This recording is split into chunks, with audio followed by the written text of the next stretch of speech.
Well, it was a gathering where they talked about the state of affairs, and it was a lot of lying. Let's go. I went to Rachel Maddow because she's a trusted source most frequently. Partial for sure, but I appreciate that. And here she is, fact-checking the president. Let's start with... The president did repeatedly seem to be ad-libbing when he was remarking on the expected impact of the economic decisions he's already made 6 weeks in, saying that the American people would have to bear with him, that there would be a little disturbance, that there would be an adjustment period. And again, he said a little disturbance, essentially suggesting that the roiling that we saw in the markets is something that he knows he caused, but he hopes people will not mind. For the record, the worst inflation in this country was in 1980. For the record, the economy that he was left by President Biden was not a catastrophe. It was literally the best economy in the world and was described by The Economist magazine as the envy of the world. That was the economy that was left to Donald Trump by Joe Biden. For the record, Social Security is not paying benefits in large numbers to 300-year-old people or 250-year-old people or 200-year-old people or 150-year-old people. In fact, the idea of Social Security as a bastion of massive fraud and overpayment is completely false. For the record, U.S. auto company CEOs are not psyched and delighted and so excited about President Trump's economic policies, including his tariffs. Take, for example, the CEO of Ford, Jim Farley, who said that Trump's tariff policies would, quote, blow a hole in the U.S. auto industry that, quote, we've never seen. Well, as you can see, there was a lot of lying up there. And if you believed half of what you heard last night, I'm going to hit you with this button. Congratulations. You played yourself. One of my favorites last night, I didn't watch it live, so I just went back and recapped this morning. One of my favorite excerpts was him talking about a transgender woman, beating a group of other women in a cycling race by 5 hours. People went and actually looked for this incident, this event. It was nowhere to be found.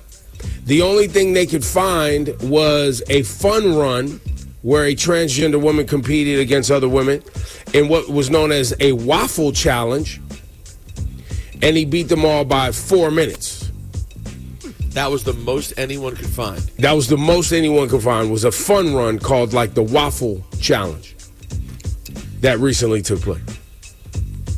So clearly, either he lied on purpose or completely misunderstood, because there's definitely a difference between 4 minutes and 5 hours. And it was a run, not a cycling event. You think those are different things? You played yourself.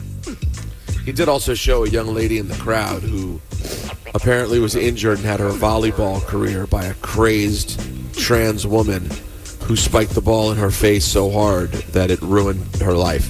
Mm-hmm.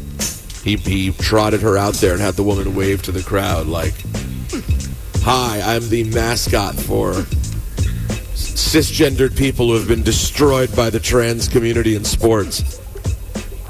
Did it receive oohs and ahs? No, it received the same thing, partisan applause. That's what the whole thing was.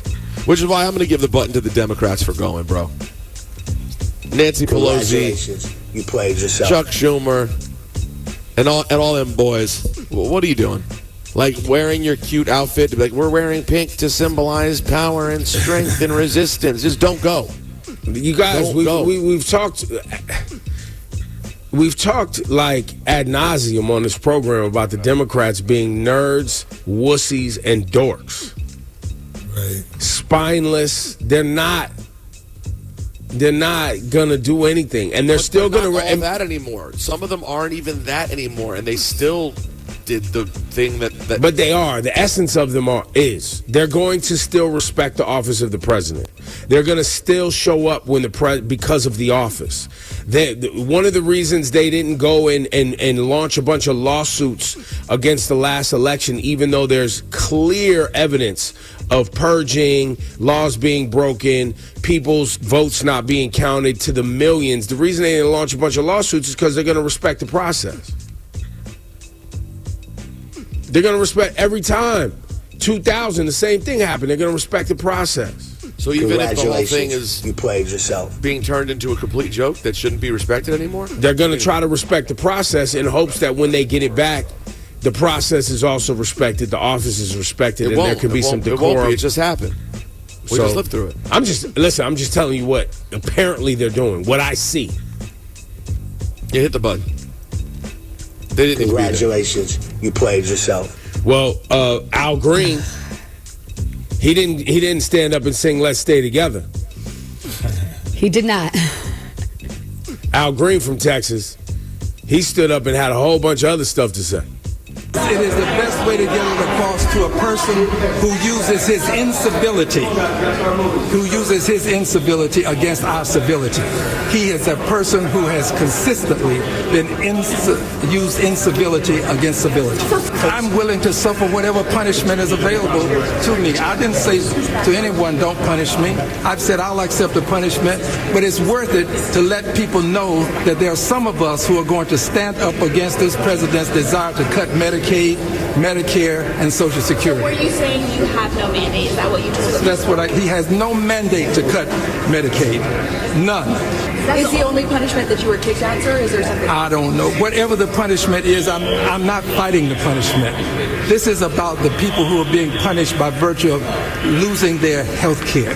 This is the richest country in the world, and we have people who don't have good health care. We've got to do better. And now we're about to cut Medicaid, which is for poor people. Health care has become wealth care for many people, and we can't afford to let that happen. Is that the only thing that you're protesting about? No, I have other things I'm protesting. And I'm also working on my articles of impeachment.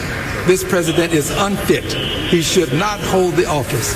34 felony convictions, 2 times impeached. Congratulations, you played yourself. Well, who's the congrats to? Yeah, Him for getting kicked out? No. Him thinking that an impeachment matters? That part.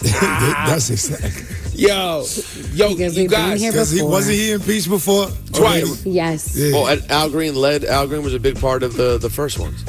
Well, but once again, back to Democrats being nerds and spineless. You know, their version of standing up to somebody is ineffectual. There's no effect. Are you saying when the patrol gives you a demerit, it doesn't actually affect you? No. Right. But they say, I'm giving you a demerit. It means nothing. Yo, last night, Donald Trump stood up there and said that Elon Musk was the head of Doge. Their lawyers have been in front of federal court, the Trump lawyers, and said that Elon Musk was not the head of Doge. They've lied in court about Doge and then stood up inside a sitting body of elected officials and said that he was. They don't care. And then people are like, oh, well, we're going to take him back to court. They lied in court. Bruh, I've been saying this for years. If you're not going to put these people in jail or take all their money, you're not doing anything. And it's just going to continue. It's not enough. And it hasn't happened. And it hasn't happened. And it won't happen. Right. It's over, guys. Wrap this up. It's over live. Congratulations, It's insane. you played yourself.